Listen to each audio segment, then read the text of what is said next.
위클리 브리핑 시작합니다. 안녕하세요. 김주영입니다. 오늘 키움증권에서 시황 담당하시는 한지영 연구원님 그리고 최재현 연구원님과 함께 시장 이야기 나눠보도록 하겠습니다. 안녕하세요. 네, 안녕하십니까.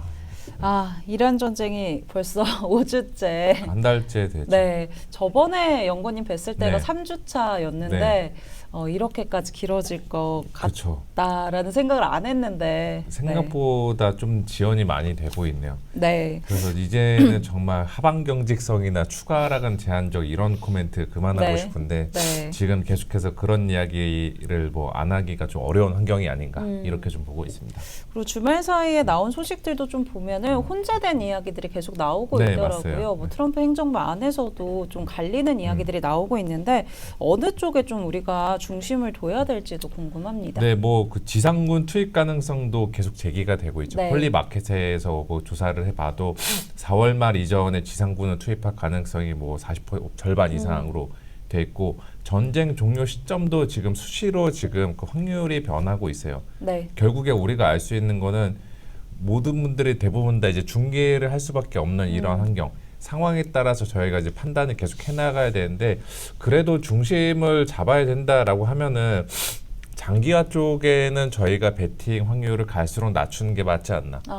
일단 뭐 이란 측에서도 뭐 트럼프 너희들이 이야기한 데 우리가 협상을 하지 않을 거다. 우리의 요구 조건 들어줘라. 막 이렇게 이야기하고 있고 트럼프도 뭐 이란에 대해서 지금 계속 엇갈린 발언을 하고 있잖아요. 네. 그래도 표면적으로 이 협상이라는 단어, 대화라는 단어가 양국 간에서 오고 갔다는 점을 감안해 봤을 때 겉으로는 서로 간의 강대강 국면에 있겠지만 지금은 이제 물밑상에서 계속 접촉을 하고 있지 않나. 네. 또 뉴스플로우를 보면은 파키스탄에서도 지금 중재에 나서고 있고 지금 국제사회가 이 둘 때문에 피해가 상당 부분 막심하죠. 주식시장도 한바탕 난리가 났고 네. 그래서 저는 이거를 감안해서 보면은 전쟁 뭐 빠르면은 저희는 4월달 안에 종료가 되는 쪽으로 보는 게 맞지 않을까 이렇게 좀 생각하고 있습니다. 장기화는 좀 이어지긴 하지만 지지부진하기도 하고 그래도 여기에 대해서 중심을 좀 가져가는 거는 좀 낮춰가는 게 네. 맞다라고 보고 계신 것 같습니다.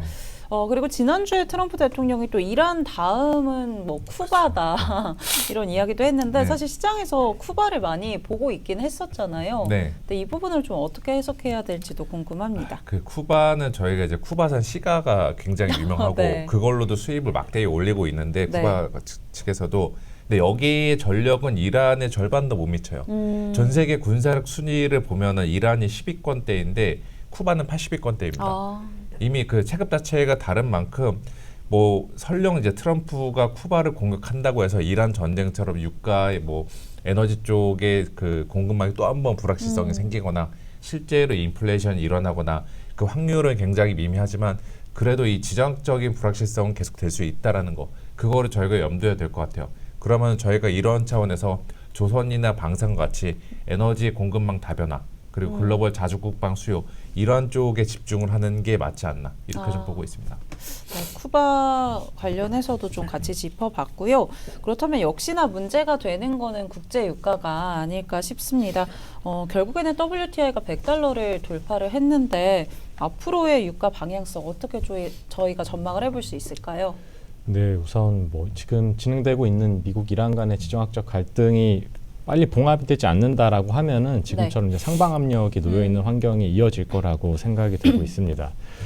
특히 뭐 지난 주에도 그 호르무즈 해협 이 봉쇄가 좀 장기화되고 있고 일부에서는 뭐 중국 선박도 통과하지 못했다라는 얘기들도 번지기도 했고 더군다나 예멘 반군이 후티도 이 이슈에 지금 뭐 참전한다 이런 얘기들이 더 이제 번지면서 이제 범중동 이슈로 좀 확산이 되고 있는 모습들이 나타나고 있기 때문에 아마 이번 주에도 이게 빨리 뭐 봉합이 되지 않는다라고 하면은 이런 유가와 관련된 불확실성을 좀 높이는 요인이라고 좀 생각을 하고 있고요.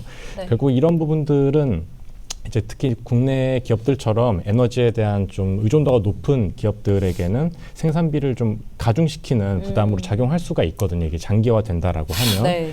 뭐 최근에 나오는 뭐 연구들로도 그 브렌트 유가가 100불에서 120불에서 60불 사이까지 왔다 갔다 하면은 국내 이제 제조업체들의 중심으로 했을 때 제조업 기반 기업들의 생산비가 뭐 5에서 한 10% 사이까지 좀 이제 높아질 수 있다. 이런 네. 부분들이 마진 스퀴즈로 이어질 수 있기 때문에 이게 좀 이제 장기화 되는지 아닌지에 대한 그 판단 여부가 굉장히 중요할 거로 생각이 되고 있습니다. 여전히 상방 압력을 좀 받을 수 있다라고 이번 주에도 보고 계신 것 같고요. 또 국채금리라던가 환율 움직임도 어떻게 이어질지 체크를 해봐야 될 것 같습니다. 네, 그래서 계속 유가랑 맞물려서 금리 그리고 뭐 인플레에 대한 부담이 같이 맞물려 가고 있는 상황인데요. 뭐 지난주 기준으로 보면은 미국채 10년물 금리가 4.4%까지 갔고 30년물 더 길게 봤을 때는 5%에 좀 근접하고 있는 상황입니다. 네. 이런 부분들이 계속 이제 그 물가 상승 압력으로 작용할 수 있고 최근에 있을 뭐 금리 인하에 대한 기대감은커녕 이제 뭐 금리 인상을 좀 불러일으킬 수 있다라는 좀 우려들을 자극하고 있는 상황이고요. 네. 이제 그에 따라서 뭐 CME 패드워치에서도 보면은 지금 연내 금리 인하보다는 이제 금리 동결에 무게가 많이 실려 있는 상황이기 때문에 이런 부분들은 계속 좀 저희가 금리 또 이제 그 유가에 대한 부분들이 봉합되지 않으면은 여전히 좀 상방에 대한 압력이 뭐 중장기물로 갈수록 놓여 있다라고 볼 수밖에 없는 상황 같고요. 그거랑 맞물려서 이제 금리가 채권이 좀 안전자산에 대한 좀 수요처로서 좀 지금 제대로 작동을 하지 못하고 있는 상황에 놓여 있다 보니까 되려 좀 이제 금리 인상과 맞물린 부분들까지 더해져서 이제 달러화에 대한 수요가 좀 높아지고 있어서 되려 좀 달러는 좀 강세를 보이고 있는 환경에 놓여 있습니다. 그래서 이런 부분들이 뭐 이번 주에도 좀 계속 이어지지 않을까 일단 이렇게 생각을 하고 있습니다. 시장이 그래서 확실히 달러 중심으로 좀 집중하고 있는 모습들도 확인해 볼 수가 있고요. 말씀해 주셨다시피 지난주 금요일에도 뭐 국채금리라던가 이런 부분들이 좀 올랐다라는 거 확인을 해볼 수가 있는 것 같습니다. 트럼프 대통령의 이 타코도 이제 좀 시장에서 안 먹히는 분위기인 것 같은데 이번 주 미국 증시는 좀 어떻게 바라봐야 될까요? 네, 그래서 뭐 증시도 계속 이제 이어지면서 이제 변동성이 높은 국면에 놓여 있다라고 좀 얘기할 수밖에 없을 것 같은데요. 일단 뭐 나스닥 기준으로도 10% 넘게 하락하면서 이제 조정 국면에 들어와 있고 이제 네. S&P 500 기준으로도 10% 하락까지 이제 거의 뭐 목전에 앞두고 있는 상황인데요. 거의 5주째 빠지고 있더라고요. 네, 맞습니다. 이제 주간으로도 굉장히 좀 길게 빠지고 있는 상황이어서 이런 게 좀 이제 부담이기도 하고 아까 말씀드렸던 것처럼 이제 주식이 좀 부진한데 맞물려서 채권까지도 좀 지금 하방 압력이 좀 높아져 있는 상황이다 보니까 네. 전통자산 측면에서는 지금 좀 해지를 할 부분들이 좀 많이 없는 부분이 좀 이제 투자자들에게 있어서 좀 어려운 시장 환경을 만들고 있는 것으로 좀 보여지고 있습니다. 그래서 뭐 이런 점에서도 뭐 아까 말씀드린 것처럼 뭐 그 단기적으로는 뭐 안전자산에 대한 수요가 결국에는 뭐 달러 쪽으로 쏠릴 네. 수밖에 없는 환경인 걸로 좀 판단이 되고 있기 때문에 뭐 이런 이제 변동성을 좀 낮춰가는 전략으로서 좀 대비해야 되는 한 주다 이렇게 좀 생각을 하고 있습니다. 그러면은 이번 주 또 고용 보고서라던가 지표 네. 발표들도 예정이 되어 있는데 이러한 하방 압력을 좀 완화시킬 수 있는 역할을 할 수 있을까요? 그렇죠. 잘 나와야지 그게 가능하다라고 보고 있고 지금 뭐 주식이나 채권이나 아까 저희 최재원 위원이 이야기했던 것처럼 전체적으로 다 지금 추세에 몰려 있잖아요. 네. 그게 이제 스태그플레이션 우려 때문에 좀 큰 것 같습니다. 유가 상승하면 인플레이션 높아지고 소비도 위축이 되고 중앙은행으로서도 어떻게 할 수가 없다라는 그런 우려들이 반영이 되고 있으니까 이번 고용 지표 상으로 그래도 그 컨센에 부합하는 정도만 나온다고 하더라도 시장에서는 그래도 전쟁의 초기 충격은 우리가 좀 잘 극복하고 있구나 이런 식의 부분적인 안도감이 형성이 되지 않을까 이렇게 보고 있습니다. 이번 주 지표도 확인을 잘 해봐야 될 것 같고요. 또 국내에서는 주목해야 되는 게 삼성전자 잠정 실적 발표가 아닐까 싶습니다. 사실 네. 지난주에 이제 터보컨트 그렇죠. 별 네. 이야기가 많이 나왔죠. 네. 이번 주 어떻게 좀 대비를 해볼까요?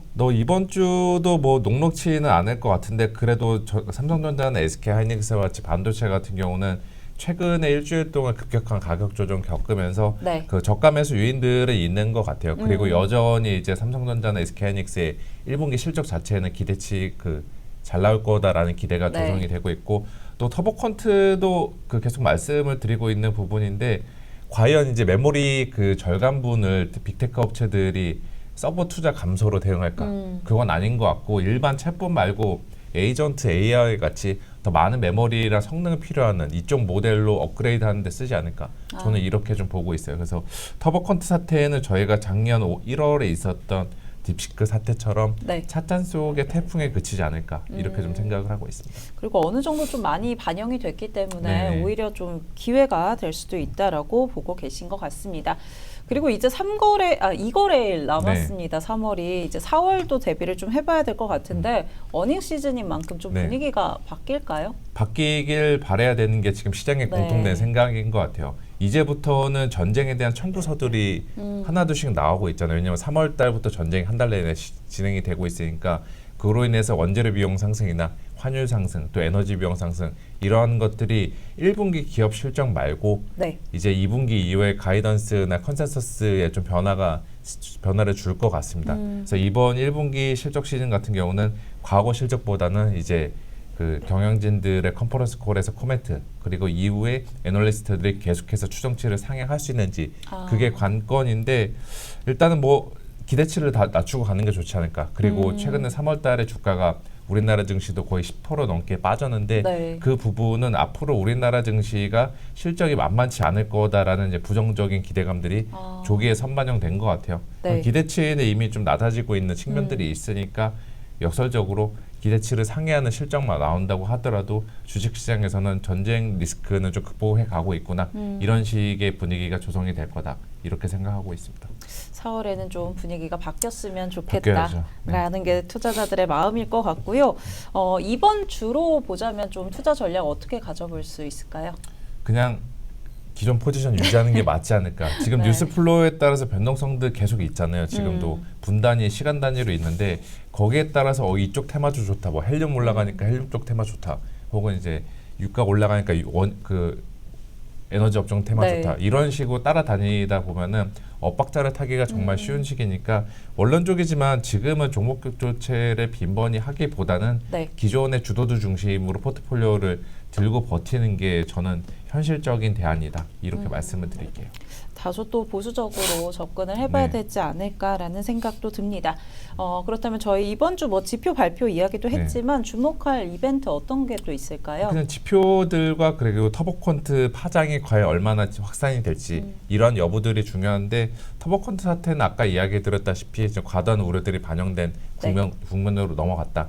그 지표에 대한 중요성들은 여전히 중요하고 그거보다 더 중요한 게 트럼프의 입이다. 하지만 트럼프의 입이 시장을 피곤하게 만들고 있으니까 저희는 이제 종목 교체를 자주 하기보다는 최소한 관망 혹은 빠질 때 주도주 중심으로 매수 저는 이게 맞다라고 좀 말씀을 드릴게요. 이번 주 시장 전망 같이 한번 정리해 봤습니다. 저희 여기까지 이야기 듣도록 하겠습니다. 고맙습니다. 감사합니다.